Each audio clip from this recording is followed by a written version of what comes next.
Y como psicólogos, terapeutas, necesitamos alojar esa historia que viene de adentro. Porque una persona, yo me lo pregunté muchas veces, ¿por qué alguien viene a contarme que lo torturaron, que lo mataron y que murió ahorcado? Suponte que no fuera una, porque son muy traumáticas las ¿no? Que no fuera una experiencia de vida pasada. ¿Por qué está eso adentro de la cabeza de esa persona? Y ya darle lugar para que resignifique y pueda soltar eso, sana, realmente que sana. Me acuerdo una vez que yo cuando era chica tenía una fantasía que era encontrarme un agujero negro y pasar por el espacio-tiempo, ¿sí? Y cruzarme hasta un lugar y aparecer 30, 40 años más tarde a ver cómo iba a estar todo. Que de hecho hoy lo pienso y digo, era chica, no me daba miedo pensar, iba a estar sola, mi mamá y papá, ¿dónde estaban los demás? Yo quería viajar en el tiempo. Y una vez estaba hablando con mi hermana y le contaba, ¿te acordás que yo quería viajar en el tiempo cuando era chica? Y me dice, vos lo estás haciendo. En cada sesión que tenés, estás viajando en el tiempo. El conocimiento determinará dónde te encuentres y lo que puedas decidir. Y las decisiones crean tu destino. Viajamos en busca de experiencias e historias que nos motiven. Viajamos también para descubrirnos en otros. Bienvenidos a la nave de alguien que nos aloje. Entrevistas seleccionadas para nuestros canales de YouTube y Spotify Video.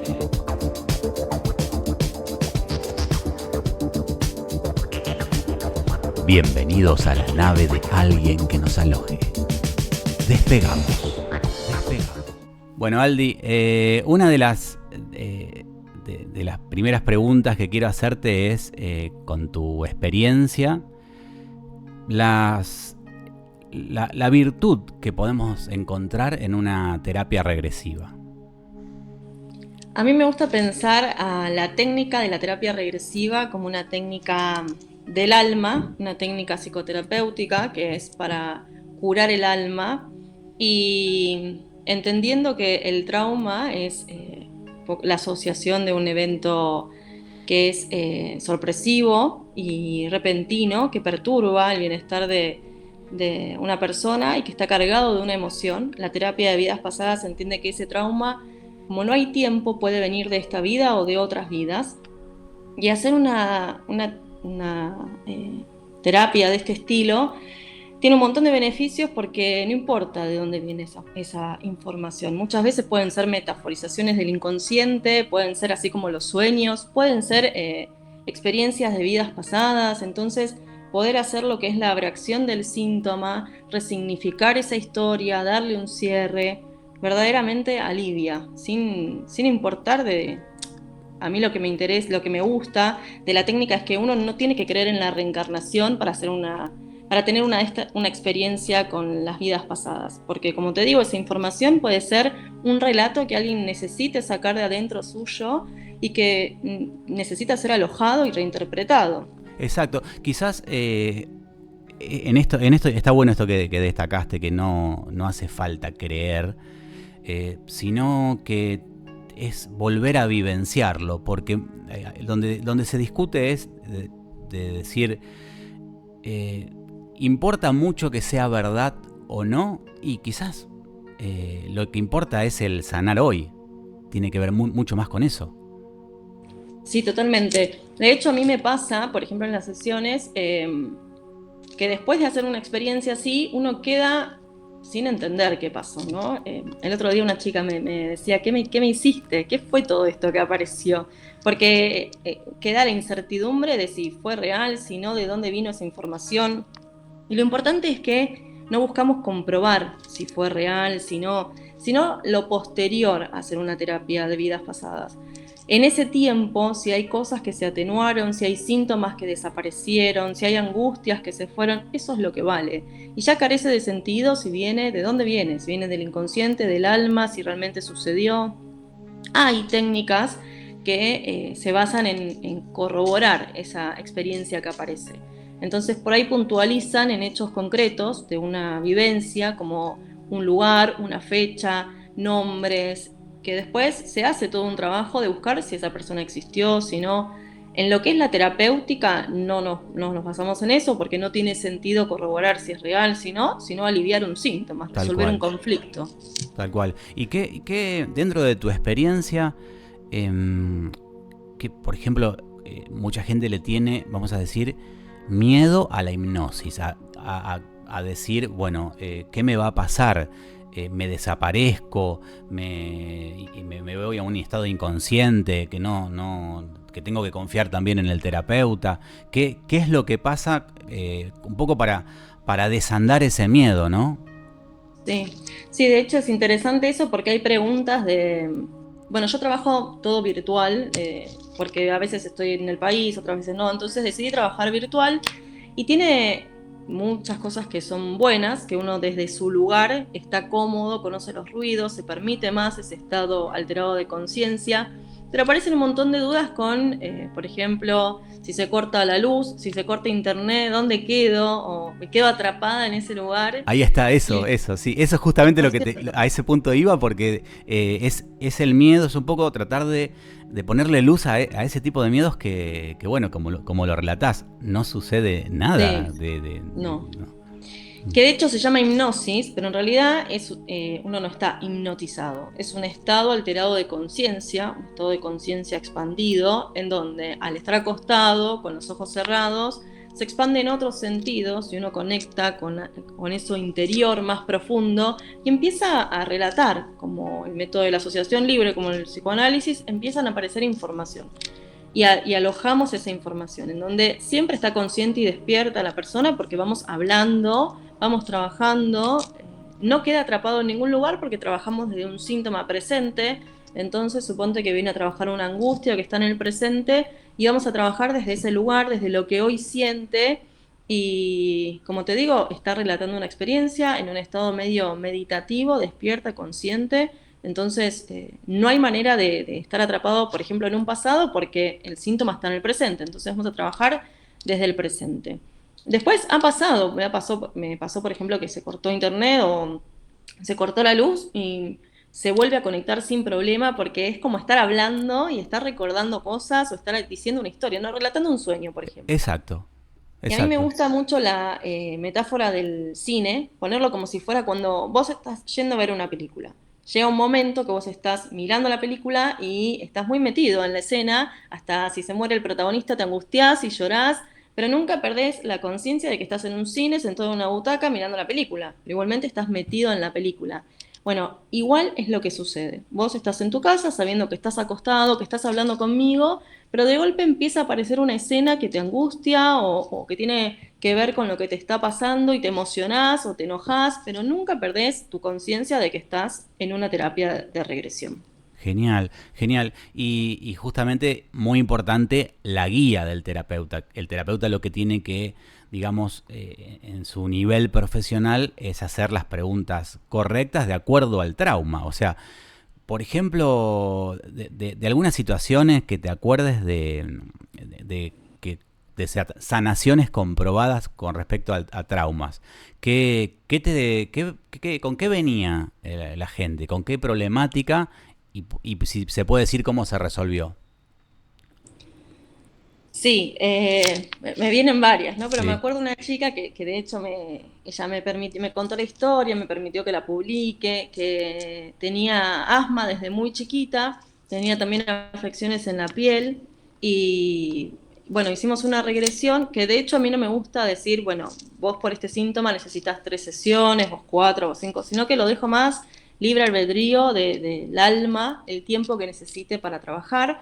A veces un síntoma con una sesión se elimina, a veces requiere un trabajo aparte en la terapia de cada uno, a veces se necesita más de una sesión.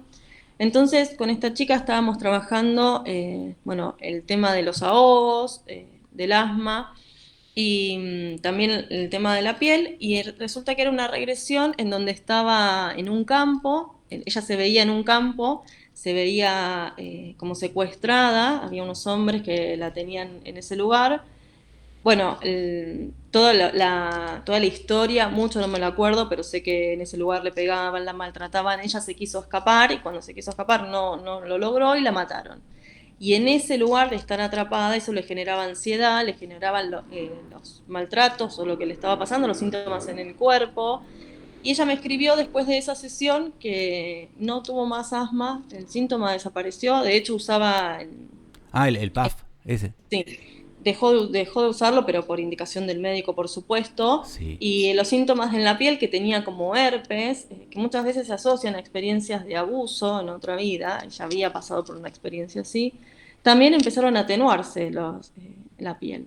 Y eso fue muy, a mí, porque fue uno de los primeros que yo tuve, muy interesante porque hicimos una sola regresión. Hay gente que es muy reactiva con la regresión. Sí, sí. Después me pasó por ahí con otra persona de trabajar miedos a la oscuridad y también estuvimos en varias vidas y yo me acuerdo que esa chica no sé si hizo 4 o 5 regresiones para trabajar un miedo.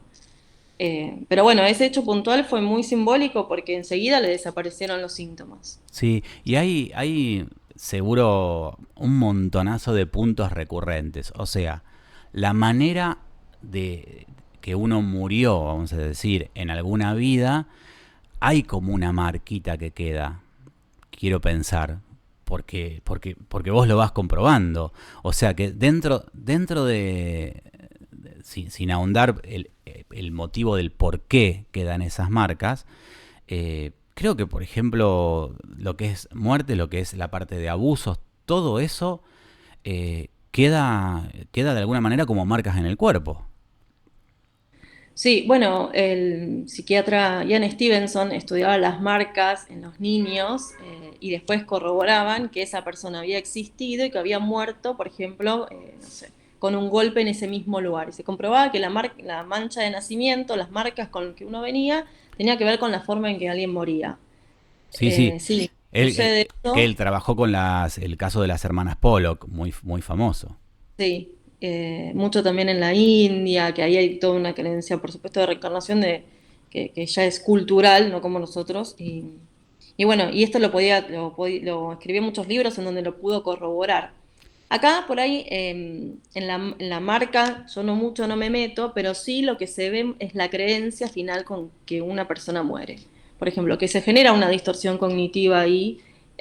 Por ejemplo, me acuerdo de experiencias de guerra en donde, no sé, alguien pierde a toda la familia y muere en soledad, sintiendo que nunca más va a conocer el amor o que iba a estar sola para toda la vida. Y esa soledad se perpetúa en esta experiencia presente que igualmente son memorias que están como una huella en el alma, pero que hay ciertos eventos de la vida presente que ayudan a despertar esa información.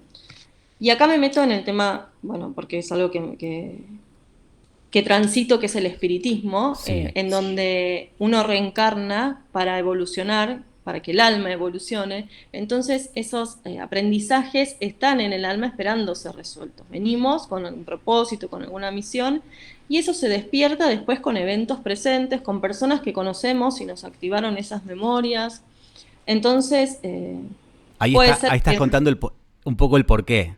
Está bueno, claro, tiene un entonces porqué. No hay un error de decir tenemos que borrar totalmente la memoria de la persona para no, algo queda por ese porqué que estás contando. algo queda y se activa con, no sé, por ejemplo, se muere un ser querido en esta vida y a vos se te activó un duelo no resuelto de otra experiencia anterior. Ahí está. Que de hecho, vuelvo a aclarar, yo he trabajado con gente que no cree en la reencarnación, igualmente funciona la técnica porque uno empieza a hablar de una escena que corresponde a otro tiempo y otro lugar, pero que alivia un síntoma. Pero sin embargo, acá, en esto de que algo se activa de una vida anterior, cuando uno va a la experiencia de muerte, hay una creencia muy profunda que está presente en esta vida, como por ejemplo esto, ¿no? De que la vida es en soledad. Y por ahí, después de ese evento presente en esta vida, una experiencia de duelo, se activó esa creencia. Y uno está transitando la vida en esa soledad que tiene que ver con otra cosa que viene de otro lado. Y se ve muy claro en la regresión cuando se termina el proceso de regresión y en los días posteriores cómo se va aliviando esa creencia. Exacto. Hay una corriente, lo vengo escuchando, que comenzó a hacer una crítica sobre todo lo que es registros akáshicos, sobre todo lo que es la terapia regresiva. Aunque quedó muy claro, como lo explicaste, que no estaría importando si se cree o no estaría importando, supongamos que eso no existió, pero sí lo real es que sí está sanando en el aquí y ahora. ¿Qué opinas de esto de justamente de ese tipo de críticas donde se critica a la terapia? Bueno, hay un psicólogo que a mí me gusta mucho que escribió un libro sobre las regresiones, que se llama Armando Yarosky, que él en su libro explica contra estas críticas. Él en su experiencia dice: yo creo, por mis pacientes y por toda la experiencia que tuve, que el 20% de esos pacientes son efectivamente recuerdos de vidas anteriores, por cómo se viven, por lo que produce, por cómo terminan las sesiones. Otro 20% son metaforizaciones del inconsciente, de experiencias traumáticas y difíciles que de otra manera no pueden salir, y en esa desfiguración como el sueño uno puede relatar aquello que tiene adentro. Y el 60% restante es una mezcla entre los dos. Entonces, de cualquier manera, poder sacar esa escena que uno tiene adentro, como sea, ya es sanador, livia, y como psicólogos, terapeutas, necesitamos alojar esa historia que viene de adentro. Porque una persona, yo me lo pregunté muchas veces, ¿por qué alguien viene a contarme que lo torturaron, que lo mataron y que murió ahorcado? Suponte que no fuera porque son muy traumáticas Sí, ¿no? Que no fuera una experiencia de vida pasada. ¿Por qué está eso adentro de la cabeza de esa persona? Y ya darle lugar para que resignifique y pueda soltar eso, sana, realmente que sana. Entonces, a las críticas, más allá de ver de dónde viene la información, yo creo que alojar lo que cada sujeto trae es importante. tal cual. Yo, bueno, fui consultante hace muchos años justamente de un miedo a la muerte que me lo desencadenó la pandemia, y con una sola terapia donde reviví, las últimas 4 o 5 fueron, porque me guiaron para eso, y yo quería contar más, porque realmente me veía vestido, porque la gente cuenta eso, ¿no es cierto? Que se ve con las Sí. ropas de época y todo. Eh, y me sirvió para decir, entonces me dio mucho alivio saber que todo esto sigue. Se ve que tenía miedo a esa finitud, a que se corte, ¿no? Eh, pero después me pasa, y eso te quería preguntar, siguen cayendo fichas durante meses y años, ¿eh? ¿Te vienen a hablar de eso?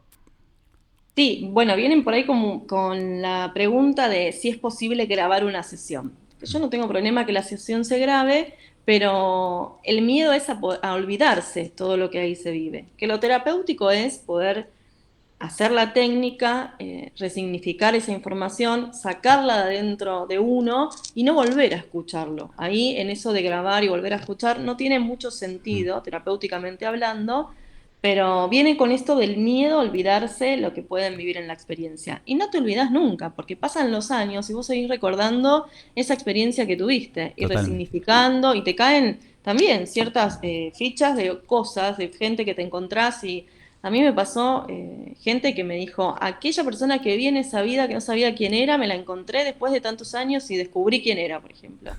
Con los ojos, ¿no? Sí, Porque vos ves sí, sí, los sí. ojos de la persona y te viene alguien. Y a veces la persona que está no la conoces, y me pasó de gente que me dijo: lo conocí después de tanto tiempo y era esa persona, por ejemplo. Sí, sí, sí, sí. Eh, Lo que pasa es que esta cosa muy intelectual de querer esto que te dicen de grabar, y en realidad, ¿cómo grabás una emoción? Si acá estamos sacando afuera emociones, vamos a decir. Mi manera de trabajar, por ejemplo, yo explico cada paso, cómo va a ser lo que es la terapia, por esto de querer intelectualizar la experiencia, ¿no? Entonces me parece importante, primero, verlos no solamente un día para hacer la regresión, sino crear ese vínculo terapéutico, crear esa confianza, que la persona pueda sacar lo que tiene adentro y explicar un poco esto, ¿no? De no juzgar, de decir lo que aparezca, que de hecho al principio hay gente que se ríe por las cosas que va viendo, Claro. que si bien hay un método de la sugestión para poder ingresar a esa experiencia, es muy claro para mí cuando hago una pregunta, porque por ahí viene alguien después de tantos años de hacer regresiones que tiene un síntoma y que me cuenta su vida o cómo se activó, de a partir de cuándo empezó, y más o menos yo tengo una idea de por dónde puede venir, ¿no? Y a veces me pasa que nada que ver y me sorprenden porque y hasta la persona se ríe, ¿por qué estoy viendo caballo? ¿Por qué estoy vestido de soldado? Cosas así que después cuando entra en la experiencia, bueno, empieza a entender todo.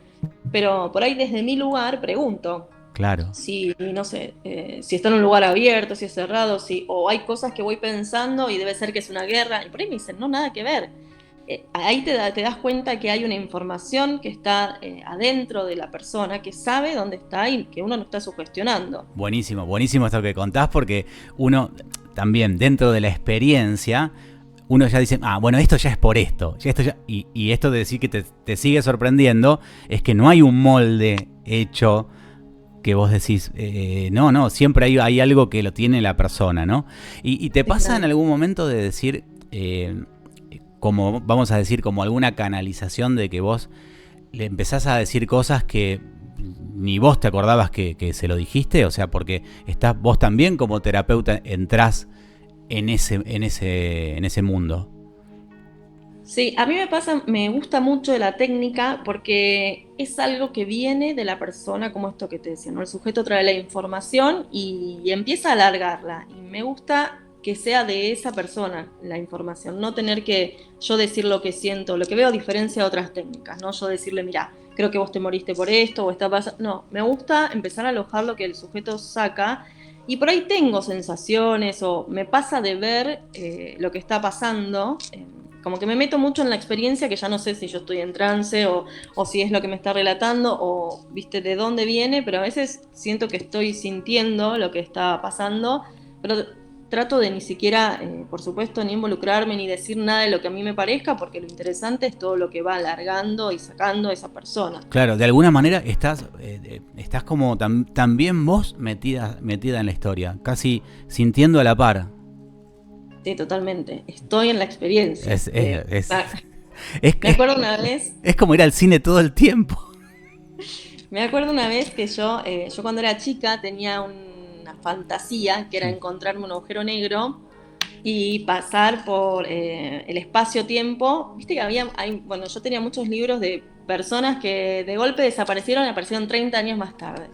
Igual de la misma edad y muchos desaparecidos que están como un agujero negro. Sí. No me acuerdo de dónde eran esos relatos, pero yo leía mucho eso. Y tenía la fantasía de querer viajar en el tiempo, ¿sí? Y cruzarme hasta un lugar y aparecer 30, 40 años más tarde a ver cómo iba a estar todo. Que de hecho lo pienso y digo, era chica, no me daba miedo pensar, iba a estar sola, mi mamá y papá, ¿dónde estaban los demás? Sí. Yo quería viajar en el tiempo. Sí. Y una vez estaba hablando con mi hermana y le contaba, ¿te acordás que yo quería viajar en el tiempo cuando era chica? Y me dice, vos lo estás haciendo. En cada sesión que tenés, estás viajando en el tiempo. ¿Viste vos? Y es así, porque lo vivo con esa persona y en la historia y lo que cuenta y cómo se emociona y cuando se enoja y las angustias, que estás en el medio de lo que está viviendo. Es increíble esta cosa de chicos, porque yo quería ser astronauta, ¿viste? Y después llevas todo, o sea, ahora como los nuevos capítulos se llaman Bienvenidos a la nave, o sea, yo ya soy astronauta de alguna manera, nada más que voy tripulando una nave donde voy conociendo historias, pero ¿cómo se da eso que uno piensa? Es genial, ¿eh? Sí. Es fantástico. Sí, son huellas muy, muy fuertes que nos quedan. Yo creo que sí.